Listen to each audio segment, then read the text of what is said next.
नशेड़ियों का आतंक जम्मू में इस कदर से मचा हुआ है कि अगर आप देर शाम अपने घर की ओर जाएंगे तो आपको सावधानी बरतनी पड़ेगी और अकेले तो बिल्कुल भी देर शाम अपने काम से आप घर की ओर ना जाएं, वरना ये हादसा आपके साथ भी हो सकता है। ये जो आप तस्वीरें देख रहे हैं, इन तस्वीरों में जो शख्स जिसके सर पर पट्टी बंधी हुई है वह जख्मी हालात में है। इसका नाम डॉक्टर पवन है। डॉक्टर पवन अपनी केमिस्ट की शॉप जो है वो बंद करने के बाद अपने घर की ओर जा रहे थे, लेकिन चक अरनी में 3 नशाखोर युवकों ने जो है इन्हें धर लिया। उसके बाद में टोका उनके पास में था और इस डॉक्टर पवन की मार कुटाई शुरू हो गई और तब तक इसे मारते रहे जब तक ये बेहोश ना हो गए। बेहोश होने के बाद में इनके जेब से इनका पर्स जो है वह ले लिया जाता है और उसके बाद वह तीनों फरार हो जाते हैं। जब हमारी बात डॉक्टर पवन के साथ में हुई तो उन्होंने कहा कि मैं अपनी शॉप बंद करने के बाद अपने घर की ओर जा रहा था, लेकिन जैसे ही चक अरनी में पहुंचता हूं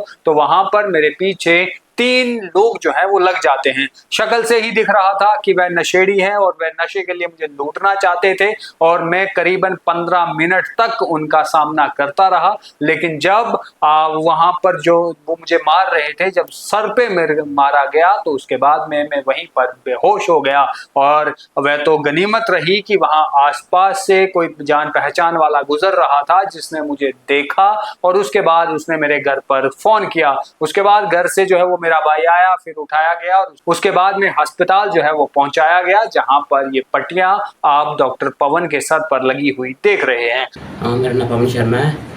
मैं केमिस्ट की दुकान करता हूँ और रात को 9:25 पे मैंने अपनी शॉप बंद की और घर को आ रहा था तो पीछे से 3 लड़के थे बाइक पे, उनके पास स्प्लेंडर बाइक थी। तो कुछ हथियार लेके, तेज़धार हथियार लेके उन्होंने मुझ पर हमला कर दिया। पहले उन्होंने मेरे जहाँ पे मारा, फिर जहाँ पे फिर मैं नीचे गिर गया और उसके बाद उन्होंने मुझ पर अटैक कर दिया। जहाँ पे सर उन्होंने तेज़धार हथियार से हमला किया जहाँ पर, और 15 मिनट तक मैं उनसे झगड़ता रहा और उसके बाद उन्होंने मेरे जहाँ पे मारा तो मैं नीचे गिर गया, बेहोश हो गया। तो वो पर्स लेके मेरा भाग गए। पर्स में मेरे 8,000 थे, पैन कार्ड था, आधार कार्ड था, तो ATM कार्ड थे, वो लेके भाग गए। तो फिर एक लड़का आया, उधर से गुजर रहा था, उन्होंने उठाया मुझे और मैंने फ़ोन किया घर अपने भाई को और वो आया। तो फिर हम गए हॉस्पिटल बिश्नाथ, पहले थाने गए, पुलिस स्टेशन गए, उधर से फिर हम हॉस्पिटल गए। उन्होंने फिर रेफर कर दिया GMC के लिए और फिर GMC में एक्सरे वगैरह हुआ। अभी जहाँ पे फ्रैक्चर हो गया है, अभी जहाँ पे ऑपरेट होगा।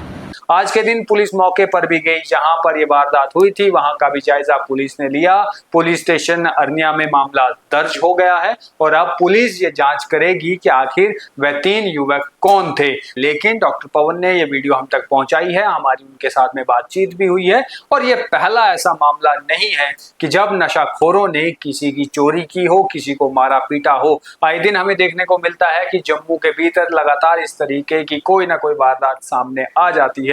कहीं पर गैंगस्टर गाड़ी जो है वो दूसरे को गाड़ी के नीचे कुचलने की कोशिश करते हैं, कहीं पर गोलियां चलती हैं, तो कहीं नशे के लिए घरों के भीतर ही लूटपूट की जाती है, तो कहीं महिलाओं के गले से चैन भी जो है वह छीनने की कोशिश की जाती है। ऐसे में जम्मू कश्मीर के भीतर नशा मुक्त भारत अभियान 100 दिनों का जो है वह चला हुआ है और हर एक नशाखोर पर कार्रवाई की जा रही है। नशा तस्करों के घरों को तोड़ा जा रहा है, उनकी संपत्तियां कुर्क की जा रही है। लेकिन वहीं पर कुछ ऐसे लोग भी हैं जो नशे के आदी हैं, नशे के बिना रह नहीं सकते, तो वो ऐसी चीजों को जो है वह अंजाम देने की कोशिश कर रहे हैं। अब देखना यह होगा कि पुलिस स्टेशन अरनिया में ये मामला दर्ज तो हो गया है, कितनी जल्द इन तीनों को जो है वो पकड़ा जाएगा और इन पर कार्रवाई की जाएगी। बहरहाल आप तमाम लोग इस पर क्या कुछ सोचते हैं, आपको क्या कुछ लगता है, कमेंट बॉक्स में लिखिए। धन्यवाद।